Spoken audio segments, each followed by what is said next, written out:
Ida Always by Karen Levis and Charles Santoso. Levi's. Ida Always.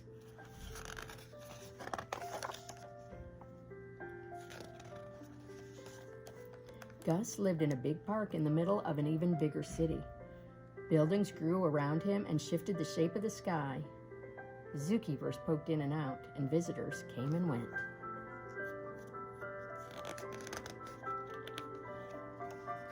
But every morning when keys clicked and shoes clacked, Gus crawled out of his cave and spent his day with Ida. Ida was right there, always.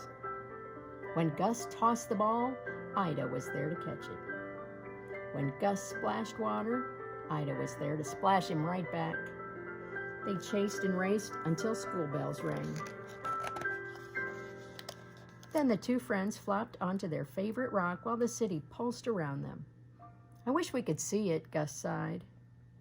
You don't have to see it to feel it, said Ida. Listen. They heard buses groan, trucks rumble, police whistle, taxis honk, pigeons coo, and people say, hey, wait, yo, hello, and children laugh. That's the city's heartbeat, said Ida. It's right here with us, always. When the sky grew dark, Gus and Ida waved goodnight and crawled off to their caves. With the subways humming underground, they added their snores to the sounds of their city, and every day was always the same. Until one morning, when keys clicked and shoes clacked, Gus crawled out. But Ida wasn't there. Gus lumbered to Ida's cave, and he heard her breathing, coughing, snoring, and sleeping. He sat in their sunniest spot and waited. The coffee carts ground their beans, the squirrels squabbled over crumbs, visitors shuffled in, and keepers bustled about. Ida had never slept so late. Snow monkeys and taxicabs screeched. Ice cream trucks jingled. Still, Ida didn't come. Keeper Sonia came instead, and Sonia told Gus that Ida was very sick. Usually there's a way to make a sick bear better, but this time was different. Ida wouldn't hurt, but she would get tired, too weak to swim and play, and then one day when her body stopped working, Ida would die. Sonia's voice was soft,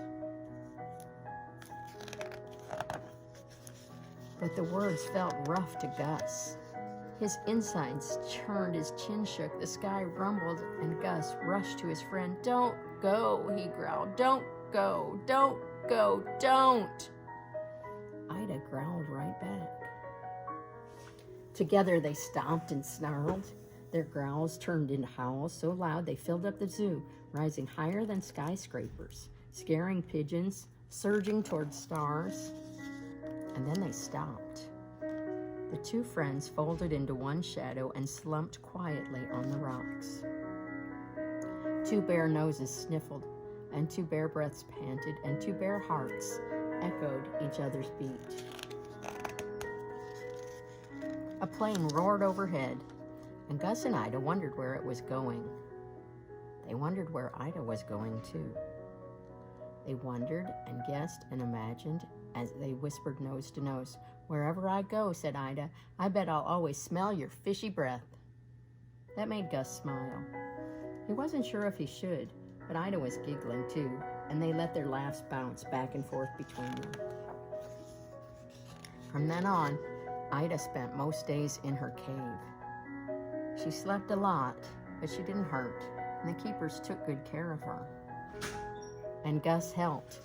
He gathered her favorite toys and fishy treats, and he brought her visitors' notes. There were growling days and laughing days, and the days that mixed them up. Sometimes Ida needed a moment alone, and sometimes Gus did too. But at the end of each day, Gus always told Ida, I'll miss you.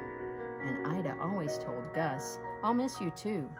And they would cuddle until the sky grew dark and the lamps of the city clicked on, and they would wave goodnight 1,000 times and then wave a few times more And then one sunny day, when Gus smoothed her fur, Ida curled into quiet.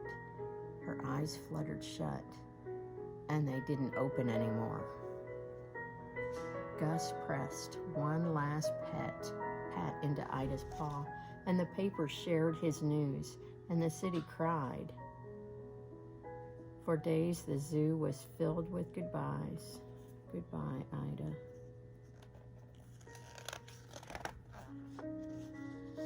Now when the keys click and shoes clack, Gus crawls out of his cave knowing Ida won't be there. He dives and swims alone, and he eats his lunch with Sonia, and they roll Ida's favorite yellow ball. Some days Gus forgets. He looks for Ida on the rock, in her cave, behind the waterfall. When he remembers she isn't there, he rests in the shadows. But even in the shadows, the sounds of the city reach him.